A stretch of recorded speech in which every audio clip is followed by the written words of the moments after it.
नाज़रीन ख़बर शामिल कयूं था दादू मां रिपोर्ट फिदाउसन लाखो दादू ज़िला दादू में इंसदाद पोलियो मुहिम भरपूर नमूने सां जारी आहे। मुहिम जे ॿिए ॾींहुं पिणु डिप्टी कमिश्नर दादू टीमनि खे ब्रीफिंग ॾिनी। डिप्टी कमिश्नर शहर जे मुख़्तलिफ़ हंधनि ते पहुची फील्ड में मौजूदु पोलियो टीमनि जी कम जो जाइज़ो वरितो। ज़िला दादू में इंसदाद पोलियो मुहिम मुकमल सरगर्मी सां हलंदड़ आहे।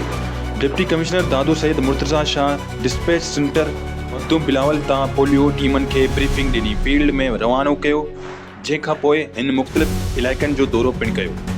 दौरे दौरान डिप्टी कमिश्नर दादू जोही मोड़ समेत ॿिनि मुख़्तलिफ़ हंधनि ते पोलियो टीमनि जी कारकर्दगी जो जाइज़ो वरितो। इन टीमनि जूं टेली शीटूं, ॿारनि जे अङिरियुनि ते निशान लॻाइण, पोलियो जा फुड़ा पियारण जे अमल ऐं कोल्ड चेन मेंटेनेंस जो तफ़सीली मुआइनो कयो। डिप्टी कमिश्नर दादू पोलियो टीमनि खे मुहिम दौरान ज़िम्मेवारी, ईमानदारी ऐं मुकमल कवरेज खे यकीनी बणाइण बाबति ख़ासि हिदायतूं जारी कयूं। उन मौक़े ते तालका focal person doctor Abdul Jabbar Babbar पिणु मौजूदु हो, जंहिं फील्ड जे मामलनि ऐं टीमनि जे मजमूई अॻुभराई बाबति ब्रीफिंग ॾिनी। डिप्टी कमिश्नर दादू टीमनि जे कम खे इत्मिनान बख़्श करार ॾींदे उन्हनि खे शाबाश ॾिनी।